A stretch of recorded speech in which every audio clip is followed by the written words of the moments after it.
ইলেকশনের ডেট ঘোষণা হয়েছে। ফেব্রুয়ারিতে নির্বাচন হবে। ফেব্রুয়ারিতে নির্বাচন হবে না।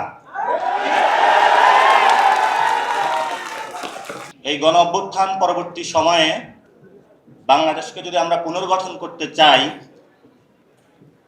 এই পুনর্গঠনে অগ্রগণী যে ভূমিকা পালন করবে সেটা হলো বাংলাদেশের জাতীয় যুব শক্তি। আপনাদের কি সেই কমিটমেন্ট এবং ডেডিকেশন আছে? যদি থাকে, গত বছরে গণ অভ্যুত্থানের 5 তারিখে ছাত্রদের হাতে, ছাত্রদের নেতৃত্বে বাংলাদেশে গণভবনের পতন হয়েছিল। সেটি কি আপনাদের স্মরণে আছে? আরেকটা ফেসিবাদের কারখানা রয়ে গিয়েছে এখনো। ছাত্র শক্তি থেকে, পাটচক্র থেকে জনগণকে নেতৃত্ব দিয়ে শেখ হাসিনাকে দেশ থেকে পালাতে বাধ্য করেছিল। সেই ছাত্র শক্তির ইতিহাস কি আপনাদের মনে আছে? আরেকটা ভবন আছে, সেটা হলো বঙ্গভবন। এটার পতন আপনাদের হাত ধরেই হবে ইনশাআল্লাহ। ওয়ালটন এখন দেশের সীমানা পেরিয়ে পৌঁছে গিয়েছে 50টিরও বেশি দেশে। ওয়ালটন, ঘরে ঘরে, বিশ্বজুড়ে। দ্বিতীয়ত যে কথাটা, বর্তমান সময়ে ইলেকশনের ডেট ঘোষণা হয়েছে। ফেব্রুয়ারিতে নির্বাচন হবে। ফেব্রুয়ারিতে নির্বাচন হবে না। কারণ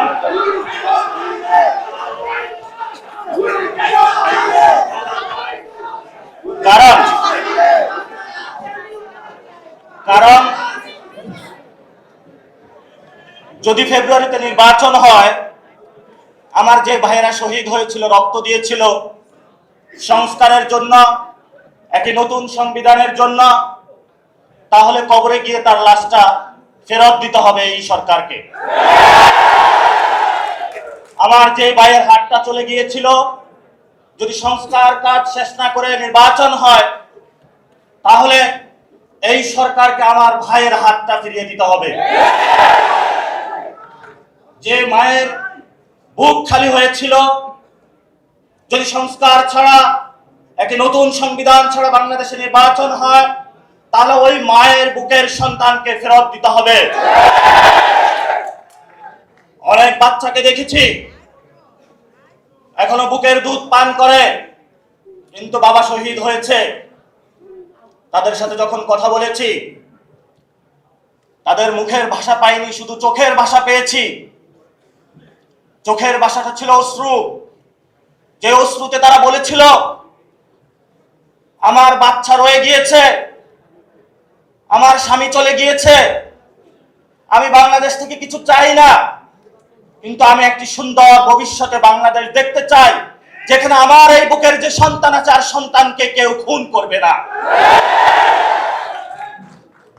কিন্তু বাংলাদেশে আমরা দেখতে পাচ্ছি একই সংস্কৃতির ডামাডোলে, একই ফেসিবাদী সংবিধানে, একই সিস্টেমের মধ্য দিয়ে আমরা নির্বাচনে যাচ্ছি। তাহলে এতগুলো মানুষ শহীদ হওয়ার প্রয়োজন কি ছিল? এতগুলো মানুষ আহত হওয়ার প্রয়োজন কি ছিল? আপনারা দেখেছেন, এখানে অনেক মিডিয়া ভাই রয়েছেন। ভারতে হিন্দুত্ববাদী বিজেপি এক এক করে সকল মিডিয়া দখল করেছিল, কিন্তু কিছু তরুণ যুবা অল্টারনেটিভ মিডিয়া সৃষ্টি করে ভারতের বুকে গত ইলেকশনে বিজেপির যে জয়যাত্রা, তাদের যে হম্বিতম্বি, সেটা রুখে দিয়েছিল। আপনাদের কি স্মরণ আছে?